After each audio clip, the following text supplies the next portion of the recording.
দুর্গাপুজোর নবমীর দিন সন্ধেবেলায় ভাবলাম যে কোথায় যাই। তারপরে ভাবলাম ঠিক আছে চলো চাকদাতেই যাই। তো চাকদায় গিয়ে প্রথমে তো কোনো ঠাকুর খুঁজেই পাচ্ছিলাম না কোন দিকে হয়েছে। তারপরে একদিকে উত্তর লালপুরে পেলাম ঠাকুর, তা সেখানে কিছু ফটোশ্যুট করে নিলাম প্রথমে। তারপরে এই যে দেখো অপূর্ব মাতৃমূর্তি, আমার তো ভীষণ ভালো লেগেছে এখানকার মাতৃমূর্তি। আর প্যান্ডেলটাও অসাধারণ করেছে, তা তোমাদের প্যান্ডেলের একটা শট দিয়ে দিলাম।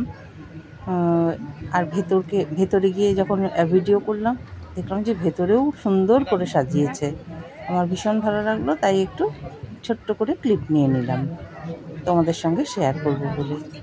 তো তারপরে আমরা আবার ওই উত্তর লালপুরেই এই দেখো মানে এই ভেতরকার সাজ কত সুন্দর দেখেছো, আমার খুব ভালো লেগেছে। ছোট্ট খাট্টোর মধ্যে অপূর্ব সাজ, কোনো আড়ম্বর নেই সেরকম, কিন্তু ভীষণ ভালো লেগেছে। এরপরে গেলাম উত্তর লালপুরেরই আর একটা পুজো প্যান্ডেলে, তা সেখানে সাধারণ সাদামাটা একটা প্যান্ডেল করেছে, কিন্তু শান্তিপূর্ণ, খুব শান্তি লাগছিল, বেশি ভিড়ভাট্টাও নেই, কিছুই নেই। তারপরে ওখানে গিয়ে তো দিদি খানিকটা বসেই পড়লো, তো আমি একটুখানি ভাবলাম ভিডিও করে নিই, তাই জন্য ভিডিও করলাম। তো এখানে গিয়ে দিদি একদম ধপাস করে বসে পড়েছে, কারণ এতক্ষণ হেঁটে গেছে। আশেপাশে ফ্যানও ছিল, ফ্যানের হাওয়া খাচ্ছিল, আর আমি এদিক ওদিক ভিডিও করছিলাম।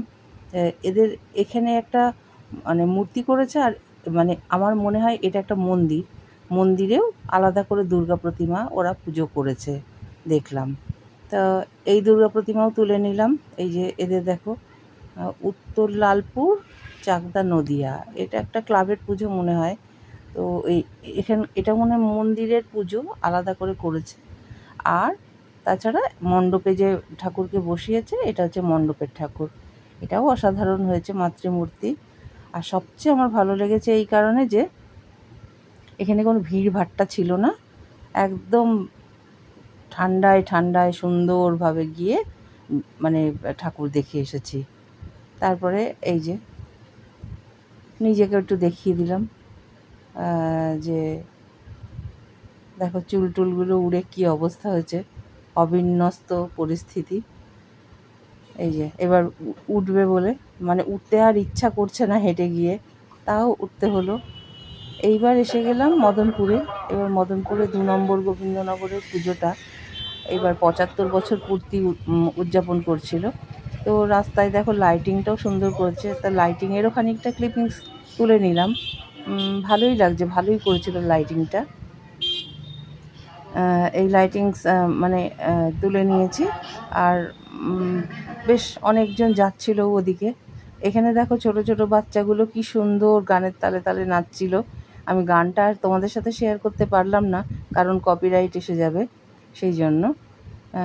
বাচ্চাগুলো খুব সুন্দর। আর এখানে দেখো প্যান্ডেলটা কত সুন্দর করেছে, আমার তো ভীষণ পছন্দ হয়েছে। দেখো একদম মানে শিল্পে ভরা, মানে কত সুন্দর, কত প্রচেষ্টার ফলে এত সুন্দর একটা প্যান্ডেল করা যায়, তাই না?